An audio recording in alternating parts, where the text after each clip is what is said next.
Every week we chat to ex-players, supporters and invited guests here on Belmont Banter. Welcome to the official podcast of Whitstable Town FC, whose main club sponsor is Fibertech UK Limited. Hello again, everyone. And this week we've got, let's call him an ex-player, an ex-friend of the club, because Stuart was with us and he's going to tell us some tales about his time in football. Hi, Stuart. How you doing? Tony, yeah, I'm fine. You? Yeah, good, Stuart. Good, Stuart. Forgive us, ladies and gents, if the signal's not so good as usual, because Stuart's having a few problems his end, but we're gonna soldier on. Stu, you've got an idea how this works. Let's just take you back to your sort of early days, because that's the best way to start with a story. Start at the beginning and work your way through. Can you remember the first time kicking a football? Oh, yeah, I've probably 4 or 5. I'm one of 4 brothers. I'm the oldest brother, so we were always in the garden at home, either playing football or cricket or any sort of sport. So, yeah, back then it'd been 4 or 5, and then I think we joined Westgate Sports, me and my brother. I think it was probably about when I was about under 8s with Colin Hill, and then it turned into Ramsgate Football Club, I think, the under 10s, and just went from there. Yeah, your involvement with Ramsgate goes back quite a way, doesn't it? I realised that, but I didn't realise it went back that far. No, yeah, I started at under 10s, played every year group. And then when I was finished the under 16s, well, I made my first team debut when I was 16. So I was playing for the under 18s and the first team, the reserves. Yeah, so I was playing Saturday and Sunday. Well, let's take you back a little bit into when you were younger, you know, the 8, 9, 10. Can you remember any of the managers from that time? Who was your guiding influence at Ramsgate? I think John Utterson was manager when we were under 10s. Then we had Louis Balder. Yeah, it's just, I think I started off as a centre-half. As under 10s, I was captain and I was centre-half because I was tall and gangly and that, so I got put as centre-half. For years, I've just become a striker. So, under 18s was your first sort of, let's call it, experience of men's football, because under 18s there's some big hefty lads in there, isn't there? Yeah, I think when we were in the under 16s, I think Jim and Danny, he's got a manager's job at Ramsgate, I think he was with John Love, and they started bringing a few of the under 6 through to train with the first team and reserves. I think that's when we first started playing for the reserves, because Danny was manager of the reserves then. So yeah, you would be playing in the old Kent League for like Ramsgate reserves, yeah. So yeah, it's a bit of a shock. And what was it like, your first taste of first team football? Oh, I loved it. I think it was me and I think Tom White. I think we got in the first team about the same time. And no, I really enjoyed it. I don't know, I just seemed to be able to take to it and just, you know, I managed to score goals. If you're scoring goals, you're all right. Even if I was coming off the bench, I used to always try and nick one. I was quick back then and, you know, you could nick it off people and score goals. I always remember you as being very good in the air. Yeah, I think where that all come, I think my football career sort of went downhill. Well, it went downhill, but I still done quite well. From the, I think it was 2000, in the FA Vars quarter-final, when I'd done my cruciate ligament in that game against Newcastle Town. And then I didn't play for 18 months. I had all the rehab and everything. Yeah. And it was just trying to come back from that. And then all of a sudden I had to change my game because a bit of the pace had gone. So, yeah, I had to come a bit better in the air. That game against Newcastle Town, was that still playing for Ramsgate? Yeah, I was playing for Ramsgate. Yeah, I think there's a year that Deal went on to win because Deal got Newcastle in the semi-final. And I'm sure, and we had the better of Deal all that season. We won the league. And so I think, I don't know, it's always one of them, isn't it? Would it have been Ramsgate in the final? Yeah. But, you know, well done, Deal. They went and won it. I was down there at that semi-final one. What a crowd there that day. Yeah, I bet there was, yeah. And they were good days because I was at university at the time of the cup run, and Jim used to, I think the supporters club or whatever, they paid for me to come back for all of Vars games. So I used to just come back for the FA Vars games and play there. And I played a couple of league games and everything that season. Where were you at uni then? I was in Cardiff. Ah, right. I went, So that's why. And then a couple of years after that, I played football down there as well for Grange Harlequins in the League of Wales. It was good. That's quite a good standard, that League of Wales, isn't it? Cardiff Grange Harlequins. They're in I think it was Welsh League Division 3, and then we sort of we went up. We won. We got up to Division 3, then we Division 2, and then we got into Division 1. I played one Division 1. Went back with Ramsgate when Jim took the job again, and they got into their Welsh Premier season. But then I think all the money the club's no longer. I think they finished bottom of their league, and there's too much for them. And where did you move on? You could rise to. When did you move on from Ramsgate? Move on. Well, I went to Deal, I think. Playoff was at Ramsgate when we won the Kent League with Jim, and then we won the Ryman South, and we got into the Ryman Premier playoffs, and then we won the League Cup the following season, and then I decided I just went and played for Deal, and I played a season at Deal.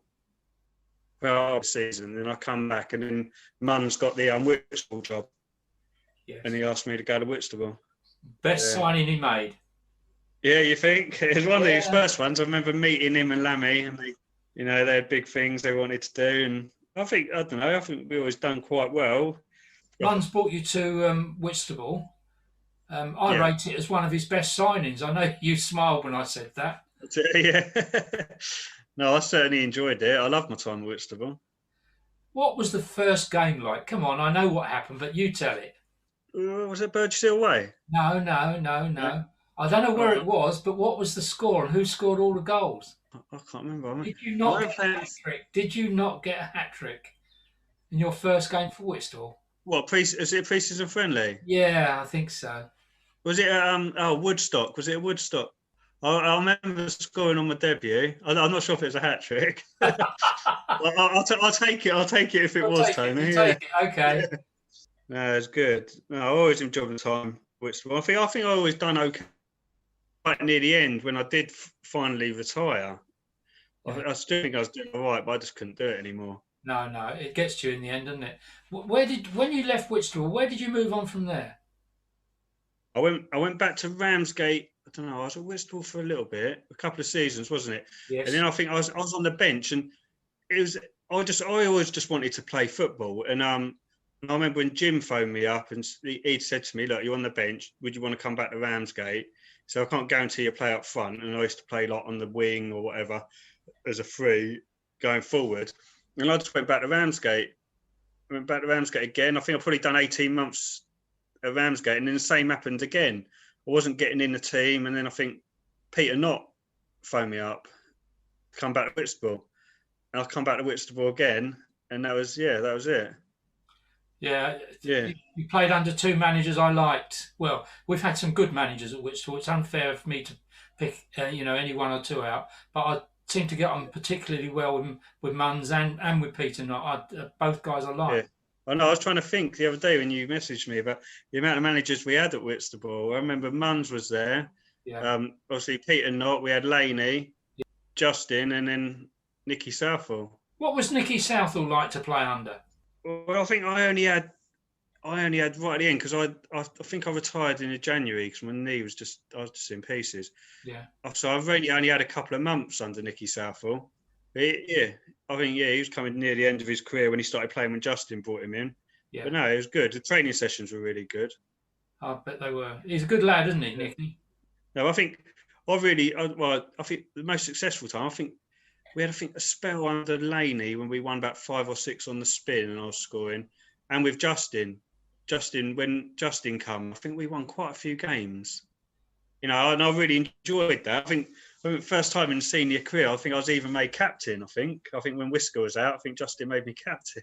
It's not really me because I'm not loud and shouty, but no, that was a proud moment. Yeah, it's nice for you. Good. Whitstable Town Football Club's main sponsor is Fibertech UK Limited. That really was good. I didn't realise that you played during that period under so many different managers. Yeah, I was pretty GS and a couple of other local that were there throughout the whole thing, where we had about 5 or 6 managers within about 4 years. Yeah, that's very true. Yeah, it was a bit of an unstable period as far as that was concerned. Very frustrating for the supporters as well when the managers come and go. For whatever reason, if you're not sat on the committee, you don't necessarily know what's going on, and all of a sudden, the manager that you thought should have got a little bit longer, he's gone out the door. It's weird. And the amount of players that come and go as well.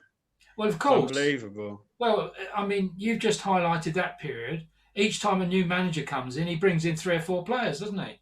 Yeah. So I think even Dave Fairclough done a couple of games Yeah. as well when he come in. Yeah, I think we got a good result down at Bognor under him. Yeah. He did actually. When Dave came in, he had some good results. He really did. Another really nice guy. I think Dave's involved with one of the local clubs here now, out Canterbury way. Can't remember the name of them, so I'm not going to guess and get everyone's backs up. But he's involved with another one of the local clubs, which is also remember Steve Noland as well was manager. Steve is still with the club now. He's assistant to our manager now. I always remember when Steve was manager. We had Ramsgate box at home at the Belmont, and he made me sub, and I was just, it really got me down. I was annoyed in that, and then he brought me on for I don't know, 2 minutes or something near the end of the game, and I had the arm, but I thought, I'm going to go and prove him wrong. It was 0-0, and I remember Jim gave me a bit of stick online as I come on, saying, you left to play football and you're sitting on the bench. And I managed to topo winner in injury time, didn't I? So that's always a nice moment. Happy days. Did you do a decent celebration when you did it? I don't think I was able to. I think I just poked it on the line. I think I got mobbed by everyone. So I didn't even get to go over there and see him. And then I think he had the ump and didn't even come in the bar afterwards. That's unlike Jim. Yeah. I don't know if you've listened to Jim when I've interviewed him on here. He's all right. He's misunderstood. I think that's the best way to describe him. Yeah, we had our fallouts, but I've always got on with him. And at the end of the day, I think I've won everything I've won near enough in football, especially in Kent, has been under Jim. Well, I've won the Kent League, 3 Kent Senior Cup, Kent League Cup. Got to the quarter-final of the Vars. We got to the first round of the FA Cup. We won the Ryman South. Won the Ryman League Cup. They're all under Jim. You can't be a bad manager if you keep winning. Absolutely. I actually feel really all right. He's had a great success. You've just highlighted it. Why did he never manage to get promotion? It's beyond me. In the end, he did in the end because they ended up playing in the Ryman Premier, didn't they? But every time he won when we got, I think it went a bit. I think that day when we got to the Ryman Premier semi-finals, I think we had to stay away. It was the year AFC Wimbledon went up. We'd have had AFC Wimbledon in the final if we'd beaten Staines. I think we lost 2-1, I think, on that evening. I don't know if it'd been a step too far for Ramsgate, I think, if they'd made it into Conference South.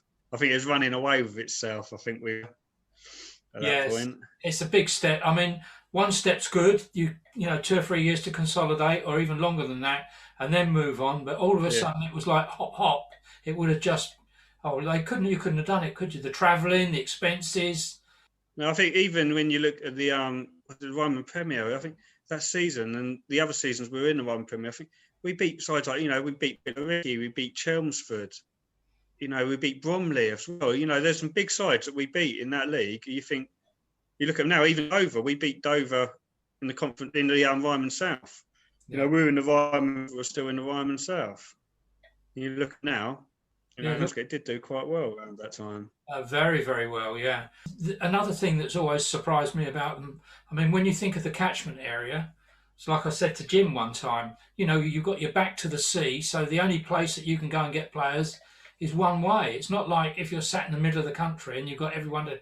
Yeah, and I think that was the beauty of it as well. Around that time, when we wrote league to the Ryman Premier, there was a good core of local lads. There was like me, my brother, you had Danny Twyman, the Schultzes, you had Simon Pettit, there's probably about 8 or 9 in that first starting 11, all from Fanik, maybe even more than that, in the squad. So, it was good local lads. I think when they eventually got relegated, and I wasn't there then because I've never been relegated, but I think it was when they started bringing too many London lads and that down. I think it just went wrong a bit. Do you know what? That was so funny just then. Nobody could see your face, but when you said, because I've never been relegated, that was the biggest smile. That was lovely. I know. I've always said, touch wood. It'll never happen again, so I won't play football again. But no, I managed to never get relegated. And, there's a few times at Whitstable when I thought, oh my God, we're down. I remember one game, I think we went to Crawley Down away and ended up losing. And it was like, and I thought, oh my God, we could be in real trouble this season, but we managed to turn it around. Yeah, it's good, isn't it? But that's the beauty of football. I mean, look at the Premiership these days. You can't pick a winner all the time, can you? No chance. No, that's it. No, that's it. Anyone could beat anyone. I mean, I was stunned the other night with Newcastle winning 2-0. I just couldn't believe it. Not that I don't support any Premiership sides, you see. It's a bit weird with me. I've only ever been really interested in Whitstable, and that's it. Yeah. Everyone calls me a bit of a saddo, but that's how it is. Well, I mean, I can only draw an analogy with my two sons. Well, one son, one son-in-law. One supports Tottenham, the other supports Arsenal. So you can imagine what it's like in our house. If they decide to come here and watch football, it's a nightmare. I have to just sit there and say nothing. That's it, yeah. The other day, this will make you chuckle, I saw on Prime a new series called Sontastic. It's all about Son, the Korean player. You get a chance to see it, go and watch it. And I told my son-in-law about it. He supports Arsenal. He almost said, I'd rather cut off my right leg than watch it. Yeah. They're crazy, isn't it? Crazy. Yeah. So when did that football actually finish for you, Stu? What sort of year was it? I think it's about 9 years ago. 2012. It might be less than that. It's January. I know it's after January, so I think it's about 8-9 years ago. This was all to do with all the injuries, wasn't it? When I'm thinking back, I think from the day that I'd done my cruciate ligament 2000 in that FA Vars quarter final, and you'd done all the rehab and come back, there probably wasn't a game that I played in that I wasn't in pain, or that the next day my leg was aching, and I think it just gradually caught up with me. And I think now there's no cartilage in my left knee, and it's just bone on bone, and I just couldn't do it. I couldn't train on the Tuesday, Thursday, and then play Saturday. It was just becoming impossible, and I think it just comes to that stage where, I was enjoying it, but I wasn't enjoying it because I knew if you can't train both times, and it's not fair to the other lad. I just called it a day. And what about mobility-wise now? Oh no, that's fine. As long as I don't go running or play football, it's fine. I do quite a bit of cycling and that, and I keep fit. It's all okay then. But I played in the late Paul Foley's charity match. Was that 2 years ago at Maidstone? And I scored a couple of goals and a penalty in that. I think the penalty in the shootout was the last time I ever kicked a football, to be fair. But my knee was swollen for about 3 months afterwards. I couldn't, and it ached. And I said then after that game, I scored that penalty in the shootout at the end, and that's it. That's the last time I kicked a football. There comes a day when you've got to decide enough's enough. I know, yeah, and I know it. I know, I could sit there and think, I could do better than that, and you say, you miss it, but I know I can't. I know I can't do it, and my knee just won't let me do it, so there's no point in even trying. No, that's fair enough. So really, throughout your career, you've only basically been a two-club guy. You've only really ever played for consistency for any time. Well, apart from your student days when you went down to Cardiff, it's just been Ramsgate. I had a couple of loan spells from Ramsgate. I think I went at them, and that's forgetful. I was dreadful. I couldn't score. I felt sorry for Phil Miles, the manager, because it just wasn't working. I had a month at Sittingbourne after that, which I really loved under Steve Lovell, and I think he wanted to keep me, but Jim wouldn't let him. And I scored a few goals there that month. Other than that, it has just been Ramsgate and Whitstable. Yeah, which is good. I mean, you've really surprised me, the amount of managers that you played under at our club. I couldn't believe it, but it was a long period of time, wasn't it? Nearly 4 years. Yeah, probably was 4 or 5 years. Yeah, on and off, and I had odd spells back at Ramsgate and then back at Whitstable. Yeah, it's nice. There'll probably be more names I'll think of as after you finish this interview. I think you're manager as well for a little bit. Have you ever had any thoughts about management yourself? Nah, I love football. I love watching football. I love talking about football, but managing, coaching, it's just never been an interest at all. No. You've hung your boots up and that's it. Yeah, I think so. I think when I did first leave Whitstable, I think Nicky Southall made a little it could be a position as a strikers coach, but I thought what am I going to teach anyone? None of my goals were. I didn't know what I was doing at the time. You know, they were never cleanly hit goals. They're always. I think I struggle to find any cleanly hit or good goals that I've actually scored. They're all tap-ins or little scuffs, but that's the way you score them, I think. Then the thing that you could teach strikers is about being in the position to score the goal. That's what it's all about. That's it, yeah. That's it, yeah. Yeah, that's what you do. Just, be in the right place, right time. Your attitude to scoring reminds me so much of Stuart King, because Stuart's only interested in the goal. He doesn't care if it's a 30-yarder or comes off his bum, as long as it's a goal and it says Stuart King. Yeah, that's it. Yeah, but to be fair to Kingy, I've seen him score a few beauties. Yeah, oh yeah. I can't think. I can't remember me scoring many from outside the box. No, he can strike a ball, that's for sure. Yeah, he's. I think at the moment he's either playing or considering playing vets football. Oh right, yeah. I think he said to me that he's not quite old enough yet, because you've got to be. I think it was 35 or however old it was, whatever age it was. He's not quite old. Yeah. I'm sure he scored a few goals in that. I'd have thought. I would think he would, yeah, definitely. Well, it's been great speaking to you today, Stu. I mean, it's not been the best of connections by any means, but it's been still been fascinating chatting to you.